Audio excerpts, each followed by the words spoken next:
Alors je suis entre vous deux, Moulin-Picon, zone industrielle, et puis dans le fond on arrive un bâtiment, voilà, on entre et on va découvrir une pépite, vraiment, avec vous, votre co-directeur.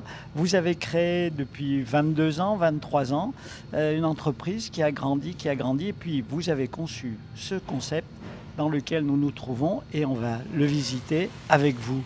Alors racontez-nous un peu les débuts de l'aventure, Amine. Eh ben, l'aventure, c'est la volonté de créer une activité industrielle. Et pour ça, il faut trouver de la complémentarité. Donc avec David, on n'est pas pareil sur plein de choses, y compris dans le foot. Il est stéphanois, moi je suis lyonnais. Mais c'est les différences qui font les complémentarités. Et le binôme a matché, puisque ça fait quasiment 25 ans qu'on bosse ensemble. Et on a cheminé et on est arrivé à ça après plusieurs étapes. Là, on est dans le monde médical. Vous fabriquez des produits pour les blocs opératoires, mais ce n'est pas votre métier d'origine. Vous n'avez pas commencé dans votre métier avec comme idée de faire que du médical. Vous venez d'un domaine qui est totalement différent. Clairement, mon parcours, j'étais dans le conseil et la formation en management et en organisation industrielle, et David était directeur industriel. Donc le plus technique, le plus ingénieur de nous deux, c'est lui. Et donc le binôme a matché, clairement. Et on a commencé une première aventure industrielle dans la fabrication de petits rouleaux de convoyeurs. Et on a fait peut-être 18 mois, 24 mois de cette activité, avant de bifurquer sur un produit qui est magique. Je vais vous le montrer. C'est un gant pour se laver sans eau. C'était une société stéphanoise qui ne voulait plus fabriquer. Et donc on a racheté leurs moyens et on s'est mis à fabriquer ce gant pour se laver sans eau. Et je vous assure que l'histoire est vraie. On a trouvé un commercial pour nous distribuer qui est hollandais. Et il était très fier du gant qu'il était en train de promouvoir, et il discutait avec des amis à lui sur une terrasse à Cannes. Et à deviner, il y avait qui à côté de lui? Un autre Hollandais qui a compris le message qui était présenté par Yann et Jacques, qui est notre partenaire historique depuis 22 ans, a dit attends, fais voir qu'est-ce que tu racontes. Il regarde la formule et il lui pose la question directe. Est-ce que ces gens-là peuvent faire ce qu'il y a dedans en flacon?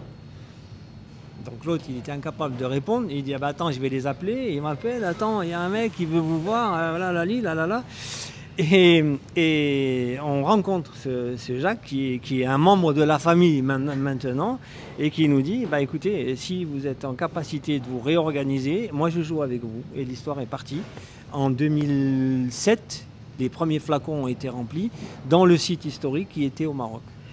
Alors, c'est une tellement belle histoire que vous êtes en train d'écrire un livre pour la raconter. Exact. Et ça montre que dans le monde de l'entreprise, il y a des aventuriers. Vous êtes une sorte d'aventurier. Vous êtes parti à l'aventure pour résoudre ce problème que vous ne connaissiez absolument pas. C'est pas de l'aventure à proprement parler, parce qu'il faut beaucoup de réflexion, il y a beaucoup de contraintes, il y a beaucoup de réglementations, donc on ne peut pas s'improviser. Donc il faut surtout rester modeste, apprendre et utiliser le raisonnement humain chaque fois qu'il est possible. Et une fois que le résultat est satisfaisant, l'imposer comme règle. Et c'est comme ça qu'on a grandi progressivement. Et la complexité, en fait, par étapes, elle se simplifie. Ça a été notre cheminement avec David tout au long de l'aventure. Vous disiez le Maroc, et comment on se retrouve aujourd'hui à l'Etra, ici, dans cette entreprise, sur ce site. C'est deux continents différents. Oui, il ne faut pas le dire à voix haute, mais merci le Covid. Parce que devant l'impossible, c'est là où on démontre si on est capable de rebondir. Les produits qui sont là étaient biocides jusqu'en 2017. Et après 2017... C'est-à-dire biocides? Biocides, ça veut dire que c'est des produits qui sont sous une réglementation particulière qui régule le fait que c'est des produits désinfectants, mais ce n'est pas des médicaments. Et pour des raisons très mystérieuses, je vais pas faire de polémique, on a décidé de transformer ce produit en médicament. Avec réglementairement. de nouveau des contraintes nouvelles. Et donc, non, au-delà de la contrainte, oui. c'est le même process, c'est la même. Sauf qu'à partir du moment où vous fabriquez un produit qui est médicament, il faut que vous soyez pharmacien. Donc il faut que vous soyez établissement pharmaceutique, il faut que vous ayez un pharmacien responsable qui garantisse que toutes les procédures sont conformes aux exigences du Code de la santé publique, de l'ANSM, etc., etc. Et donc ce cheminement-là nous a obligés à soit abandonner l'activité et partir dans le cosmétique, ce qui était notre première hypothèse. Et Jacques est revenu en disant c'est pas possible, on peut pas s'arrêter comme ça. Il faut qu'on crée un établissement pharmaceutique. Et comme nous on est joueurs, on a dit ça va être compliqué, mais bon, ben oui. On est là, voilà. On va le faire et on verra. De toute façon, si on dit non, on ne saura pas si c'était possible. Et si on arrive et que ça marche, on aura compris que c'était possible. Donc on a préféré la deuxième version avec David et on a dit allons-y. Et on a commencé à travailler, on a répondu à toutes les exigences posées par l'ANSM. Il fallait organiser le site. Pour démarrer tout ça, il fallait identifier un endroit compatible. Et naturellement, il n'y a pas des labos pharma disponibles, pas chers, à tous les coins de rue.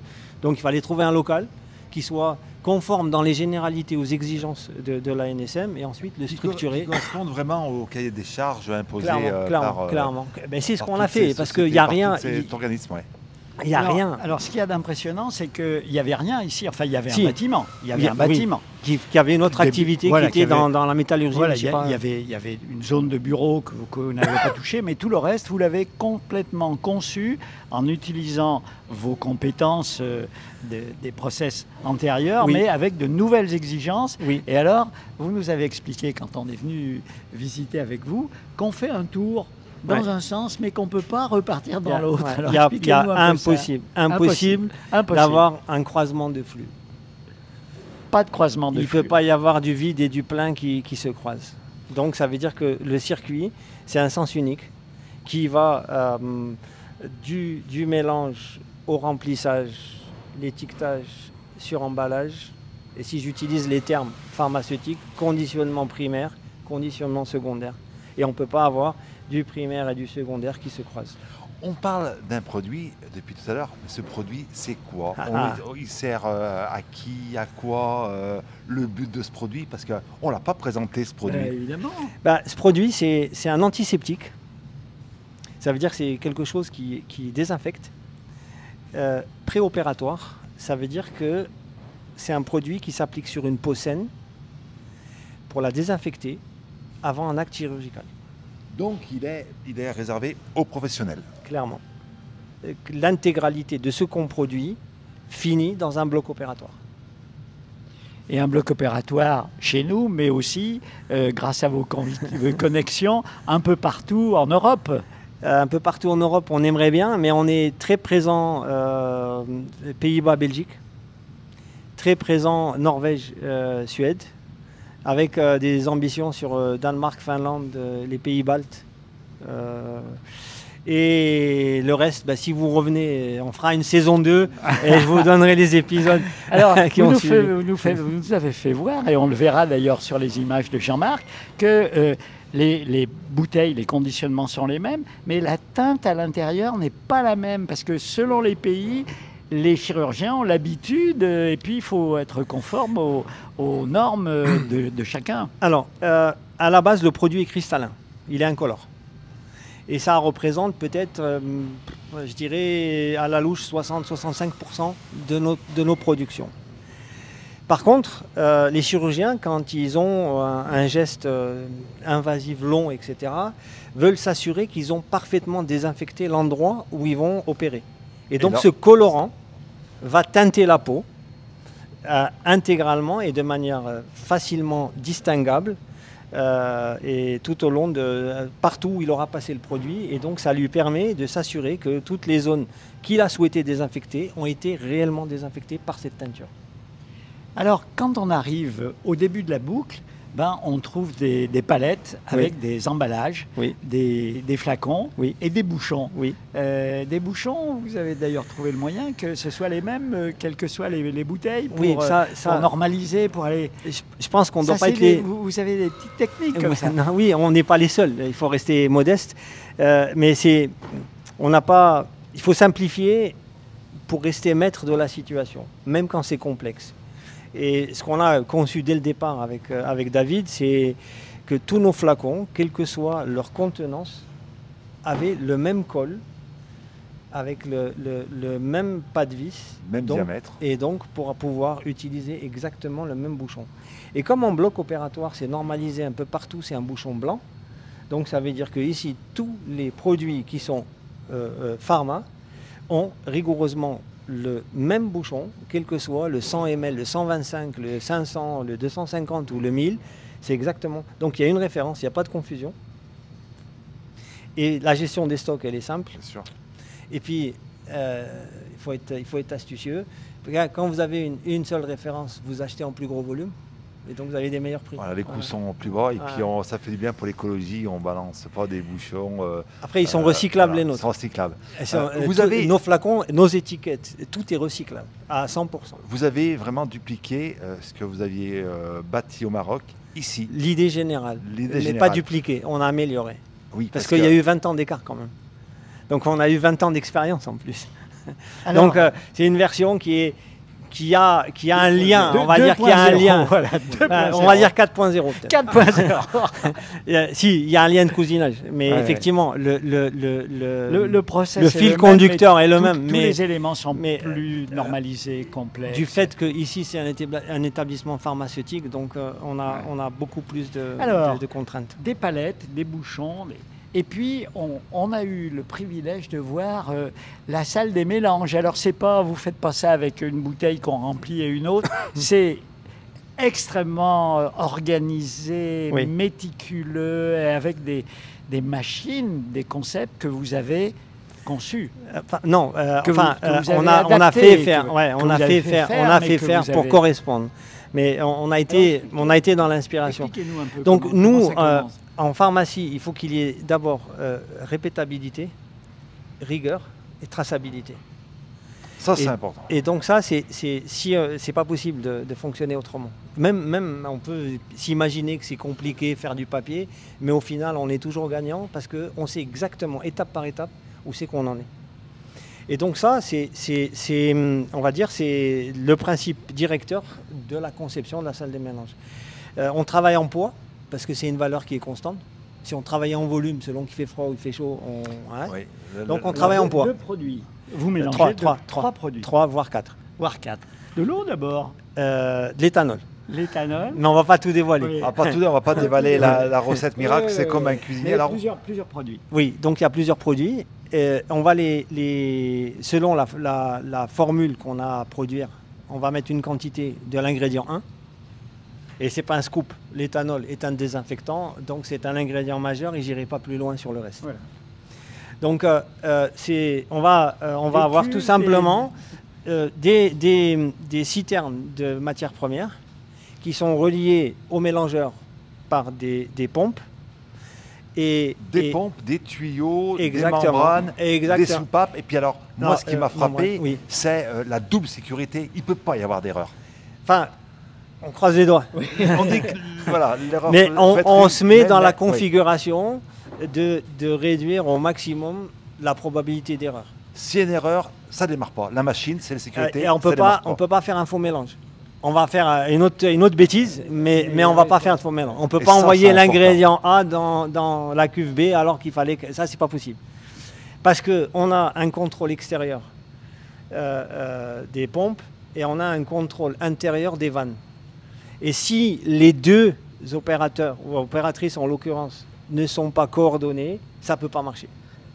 Donc Voilà. vous êtes Et le process, il est simple. Voilà, c'est que, effectivement, premier ingrédient, les cuves sont posées sur des pesons, et on va dire simple. J'ai besoin de 10 kg, j'emmène 10 kg. Quand je touche 10 kg, je ferme.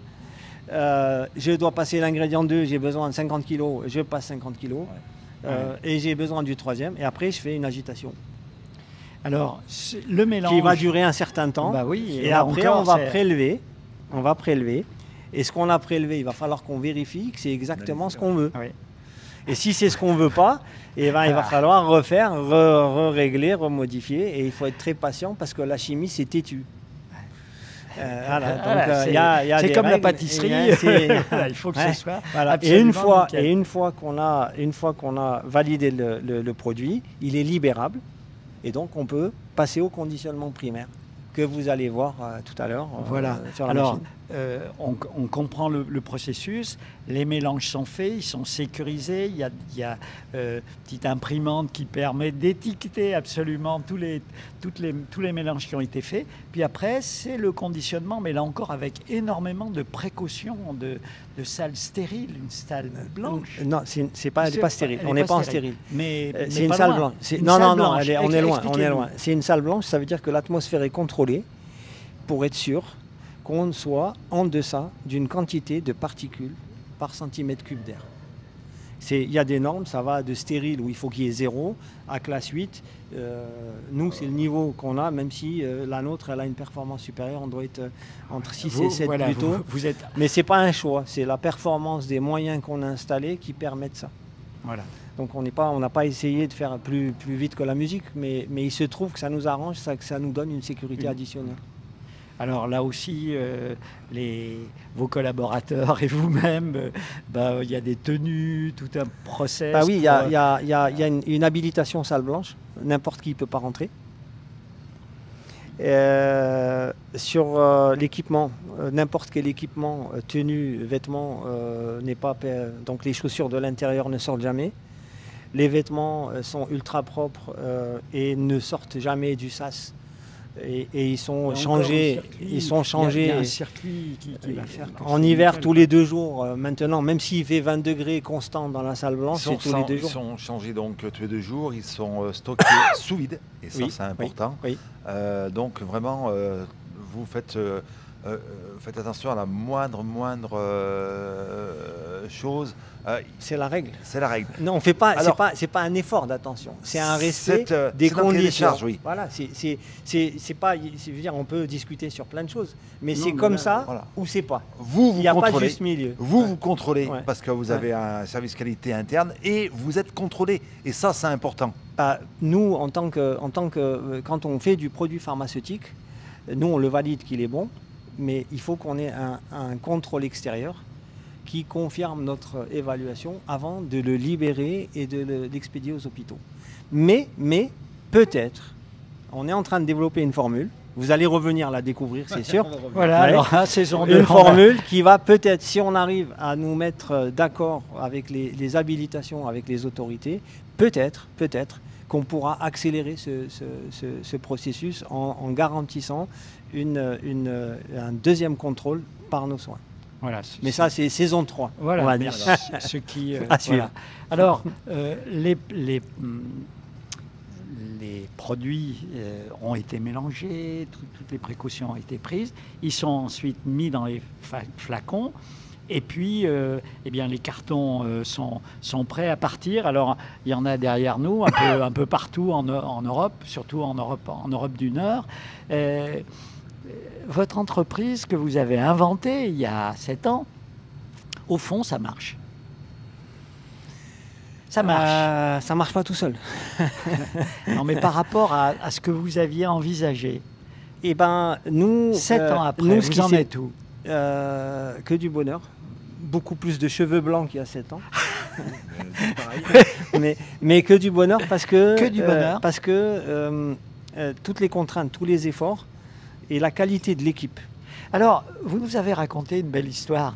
Une des jeunes femmes, justement, opératrice avec sa tenue de cosmonaute quasiment, elle était coiffeuse. Oui. C'est un peu étrange quand même.